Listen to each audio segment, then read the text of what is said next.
Good morning to all of you. Welcome back to my channel.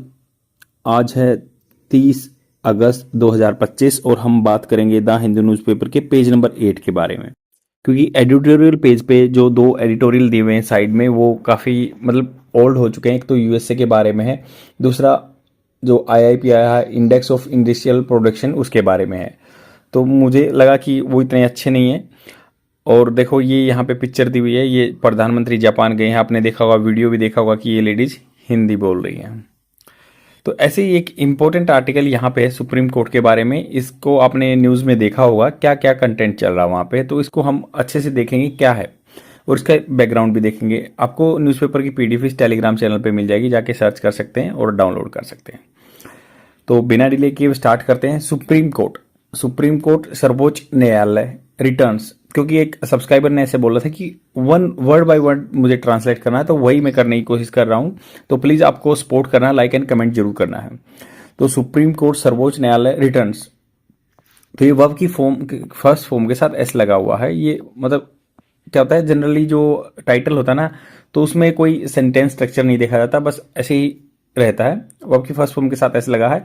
हालांकि ये present indefinite tense में आता है, तो जो रूटीन वर्क होता है उसमें आता है। तो सुप्रीम कोर्ट रिटर्न्स या आया है टू फुल स्ट्रेंथ में आया है ऑफ 34 विद 2 न्यू जजेस। तो फुल स्ट्रेंथ के क्या है इसकी 34 प्लस 1 सीजीआई 34 जजेस। तो इन्होंने कहा कि देखो, जब पहले 1950 में जब ये अपना सुप्रीम कोर्ट का प्रोविजन आया था, तब लगभग 7 जो थे प्यूनी जज बोलते हैं, PUISNE स्पेलिंग होती है इसकी, मतलब जो सबॉर्डिनेट होते हैं वो होता है, प्यूनी जज बोलते थे इनको। 1 सीजीआई थे, चीफ जस्टिस ऑफ इंडिया, उस टाइम पे 1950 में। बट अभी ये क्या है, बार बार ये अमेंडमेंट आते आए और ये चेंज हो गई स्ट्रेंथ। और हमेशा देखो प्रेसिडेंट अपॉइंट करता है सीजीआई को, चीफ जस्टिस ऑफ इंडिया को, संविधान के आर्टिकल 124 क्लोज 2 के अंदर। तो 124 के 2 के अंदर ये सुप्रीम कोर्ट जो प्रेसिडेंट है वो अपॉइंट करता है चीफ जस्टिस ऑफ इंडिया को। तो इसके बारे में भी पहले क्या था कि संविधान में लिखा गया है एक कंसेंट होता है। कंसेंट का मतलब कंकरेंस नहीं होता, कंकरेंस होता है मतलब कंसेंट हो किसी की सहमति लेना, बट कंकरेंस मतलब उसी चीज से वही करना जो मान लो उससे सलाह ली है, कंकरेंसी होता है। तो इसके बारे में बहुत सारा विवाद था। इसके बारे में केस आए थे 1971 में, फर्स्ट जजेस केस बोलते थे, 1981 में सेकंड जज केस, और 1993 में थर्ड जज केस, जो कि सेकंड का रिव्यू पिटीशन टाइप में ही था। तो ऐसे इनके द्वारा ये बताया गया कि जब अब प्रेसिडेंट अपॉइंट करेगा ना, तो वो 4 जजेस के साथ सलाह मशवरा करके करेगा कि अपॉइंटमेंट करना है क्या करना है। तो अभी चलते हैं, मैंने आपको बैकग्राउंड बता दिया, स्टोरी बता दी क्या क्या चली। तो इन्होंने कहा कि chief justice of India BR Gavai on Friday swore in मतलब कसम लेना, शपथ लेना, justice is Alok Aradhe and Vipul M as जजेस ऑफ द सुप्रीम कोर्ट। तो देखो, जो ऑन फ्राइडे को जो पर्टिकुलर डे आता है उससे पहले ऑन आएगा। Chief justice of India BR Gavai अपने, जो आप कमेंट सेक्शन में डालना है, ये 52nd नंबर के और या 53rd नंबर के अपने चीफ जस्टिस हैं। तो फ्राइडे को स्वोर्न इन, तो इन्होंने कसम या शपथ दिलाई, स्वोर्न इन जस्टिस क्योंकि 2 हैं, प्लूरल फॉर्म देखिए, Alok Aradhe and Vipul M Pancholi. As किस तरह, एज मतलब किस तरह, जजेस के तौर पर of the Supreme court. With their appointment की है उनकी। 2 थे तो इसलिए प्रोनाउन आया है देयर, 2 बंदे थे ना इसलिए प्रोनाउन आया there. With their appointment the court return मतलब वापस आ गया था वो आपकी second form, return to its full sanction, जो सैंक्शन जो संविधान के द्वारा बताई गई है, जो लॉ के द्वारा बनाई गई है, 34 जजेस, विच विल कंटिन्यू अंटिल जब तक नहीं, the retirement of the chief justice Gavai on November 23 नवंबर को चीफ जस्टिस बाहर चले जाएंगे, रिटायर्ड हो जाएंगे, 23 नवंबर तक ये पूरी रहेगी। Justice Pancholi is in line to become chief justice of India under the seniority norm from October 3, 2031। तो ये जस्टिस पंचोली है ना, लाइन में है, चीफ जस्टिस बनने की कगार में है, 3 अक्टूबर 2031 तक, 2031 तक बन जाएंगे, टिल हिज रिटायरमेंट मई 27, 2023। तो ये जो मई में है रिटायर हो जाएगा इनका 2033 में। हिज अपॉइंटमेंट प्रोसेस, जो उनका अपॉइंट करना process, witnessed a rare dissent मतलब मतभेद था, क्योंकि जो 4 जजेस होते हैं ना जो चीफ जस्टिस के साथ एक में, तो उन्होंने क्या है एक में बीवी नागरत्ना जो लेडीज हैं वो आगे चीफ सीजीआई बनने वाली हैं।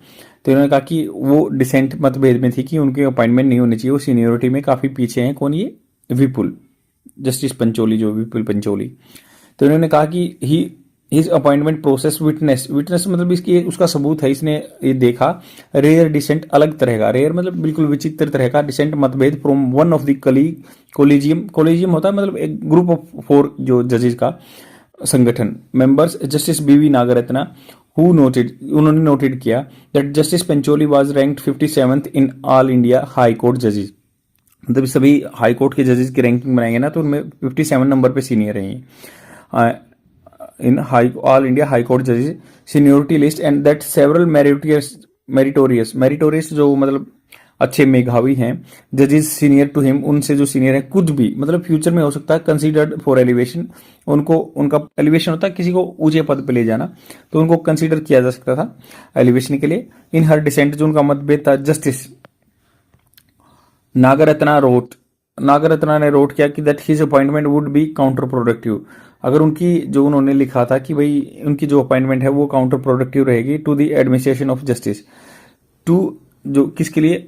प्रशासन के लिए, एडमिनिस्ट्रेशन के लिए जस्टिस मतलब प्रशासन आदमी वो क्या है जो जस्टिस है न्याय देना, that the credibility of the collegium was not at stake. तो क्रेडिबिलिटी, विश्वसनीयता क्या है कोलेजियम की, हमेशा स्टेक पे रहती है, दाव पे लगी रहती है। However the collegium by A 4:1 majority, मतलब 4 एक डिसेंट में थे, 4 सीजीआई को मिला के हो गए मेजोरिटी, कमेंडेड, उन्होंने सिफारिश की है जस्टिस पंचोलियन Aradhe on August 25। Their appointment to the top court was notified within the 48 hours on August 27। तो अगस्त 48 आवर्स में हुआ, अगस्त 27 को उनका अपॉइंटमेंट हो गया।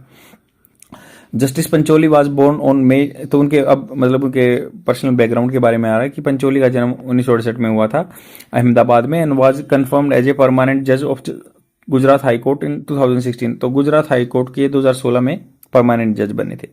ही was transfer to the Patna, फिर पटना में ट्रांसफर हो गया था हाई कोर्ट में जुलाई 23 में, and appointed as a chief justice of 21 जुलाई को वहां पे अपॉइंटमेंट हो गई थी इनके chief justice of high court, particular high court. तो जस्टिस राधे के बारे में देखते हैं, रैंक 3rd थे among high court chief justice, जो कि हाई कोर्ट में चीफ जस्टिस थे उनमें 3rd नंबर रैंक पे थे, and has his parent high court in Madhya Pradesh, जो पेरेंट इनका हाई कोर्ट है जहां पे ये नौकरी करते थे मध्य प्रदेश था। While justice Pancholi rank 19th among the high court chief justice. तो जो पंचोली जहां से आए ना बिहार वाले, जहां से भी वहां पे 19th नंबर पे थे, and has his parent high court Gujarat है उनका, उनमें सीनियोरिटी पे गुजरात वाले में 19वें नंबर पे थे। जस्टिस अराधे बोर्न इन 1964, तो ये अराधे इनसे बड़े हैं, 1964 में जन्म हुआ था। वाज अपॉइंटेड एज एडिशनल जज of the Madhya Pradesh high court December 2009 में, एंड परमानेंट जज फरवरी 2011 में बने थे। He was appointed chief justice of the Bombay high court January 21 में बने थे। तो इसमें पूरा कंटेंट यही दिया हुआ है कि भाई ऐसे ऐसे उनका बैकग्राउंड है, 2 हैं, बट यहाँ पे मेन मुद्दा ये है कि भाई एक जज जो 4:1 के रेशो से वो दिया गया है, कोलिजियम में सबकी सहमति होनी चाहिए। तो एक नई तरह का ये कोलिजियम में अब एक नया मतलब उभर के आई ये चीज़, एलिवेशन हुआ एक मुद्दे का। तो इसके बारे में अब आपका क्या कहना है, please let me know in the comment section. काफ़ी इंपॉर्टेंट है, एग्जाम में बन सकता है क्वेश्चन। जो मैंने बताया संविधान के कॉन्स्टिट्यूशन के प्रोविजन है, या फर्स्ट जजेस, सेकंड जजेस, थर्ड जजेस की चीज़ क्या है, क्या उनके वर्डिक्ट रहे थे, पहले में स्ट्रेंथ क्या थी, 7:1 थी, अब क्या है 34+1 है। आई होप आपको समझ में आएगा। लाइक एंड कमेंट जरूर करके जाना। Thank you very much, bye.